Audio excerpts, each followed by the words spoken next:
আমরা রয়েছি বরপাশা ইউনিয়নের পূর্ব লক্ষ্মীপাশা যে গ্রামটি রয়েছে, মূলত বটতলা থেকে যে ভিতরে সেখানে হাওলাদার বাড়ি, কিন্তু আমরা দেখতে পাচ্ছি যে এখানে একটি ভয়াবহ অগ্নিকাণ্ডের ঘটনা ঘটেছে এবং সেই অগ্নিকাণ্ডে কিন্তু 3টি ঘর কিন্তু একেবারেই পুড়ে ছাই হয়ে গেছে। আমরা জানতে চাবো যে আসলে এখানে কার কার ঘর পুড়ে গেছে।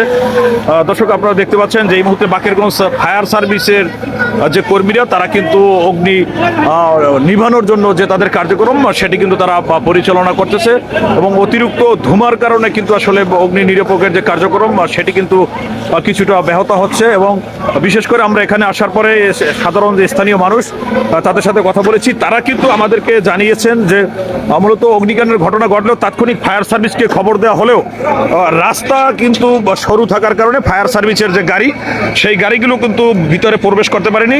দর্শক, আমরা এই মুহূর্তে সরাসরি ফায়ার সার্ভিসের যিনি আরিফুর রহমান রয়েছেন, ফায়ার সার্ভিস কর্মকর্তা, তার সাথে কথা বলবো। আসলে এখানে অগ্নিকাণ্ডের খবর পাওয়ার পরে আপনারা যা আসলেন, এরপর কি পরিস্থিতি এখানকার? আসসালামু আলাইকুম, আমি Mohammad Arifur Rahman, leader Bakerganj fire station.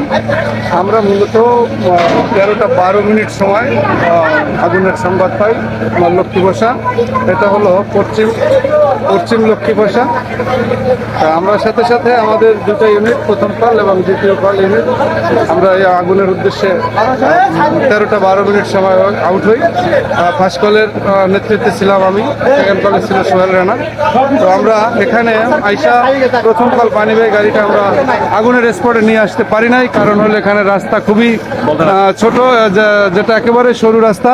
এখানে দ্বিতীয় কল গাড়িটা ঢুকাইয়া কোনো রকমের আমরা আসছি, সেটাও আনতে পারি নাই। পরে আমরা হাতে কইরা এই বাড়িতে আমাদের পাম্প এবং আরও যাবতীয় সকল ইনস্ট্রুমেন্ট আমরা নিয়ে আসছি হাতে এবং পাবলিকের সহায়তায়। এসে আমরা এখানে 13টা 20 সময় কাজ শুরু করি। এখানে এসে একটা বসত বাড়ির আশেপাশে অনেক ঘর ছিল। যাই হোক, পরিস্থিতি এবং প্রতিকূলতা থাকার কারণে আমরা একটু নিয়ন্ত্রণে আমাদের সময় লাগছে। সেটা হলো 13টা 46 সময় আমরা আগুন নিয়ন্ত্রণে আনি। এখন আমাদের কাজ চলমান, যে আমাদের আশা করি 2-4-5-10 মিনিটের মধ্যে আমাদের কাজ শেষ হবে ইনশাল্লাহ। ওকে, দর্শক, আমরা কিন্তু এই মুহূর্তে সরাসরি ফায়ার সার্ভিস যিনি স্টেশন অফিসার আরিফুর রহমান, তার কাছ থেকে শুনলাম এখানে যে 3টি ঘর ছিল তাদের কোনো আসবাবপত্র সহ কোনো কিছু কিন্তু তারা আসলে রক্ষা করতে পারেনি, পুরোপুরি কিন্তু সব অগ্নিকাণ্ডে কিন্তু সব পুড়ে ছাই হয়ে গেছে। দর্শক, আমরা কিন্তু সরাসরি বর্তমানে এখানকার যে চিত্রটি এবং এখানে যে প্রত্যক্ষদর্শী তাদের কাছ থেকে জানবো যেখানে কার কার ঘরে আগুন লেগেছে, একটু জানাবেন। আসসালামু আলাইকুম, মুজিবুর রহমান, মুজিবুর হাওলাদার, আর হয়েছে আলম হাওলাদার, এই দুজন। মুজিবুর রহমান এবং শাহ আলম হাওলাদার সহ 3 জনের ঘর কিন্তু পুড়ে গেছে। সরাসরি আমরা এই মুহূর্তে কোনো কিছু দেখতে পাচ্ছি যে ফায়ার সার্ভিসের পক্ষ থেকে কিন্তু তাদের কার্যক্রম এখনো চালিয়ে যাচ্ছে। দর্শক, আমরা দেখতে পাচ্ছি এখানে উৎসুক কিন্তু জনতা রয়েছে, শত শত উৎসুক জনতার ভিড় রয়েছে।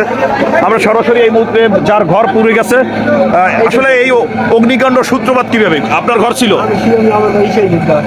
মানে আপনার ঘরে আগুন লাগলো কিভাবে, আপনি দেখেছেন কি?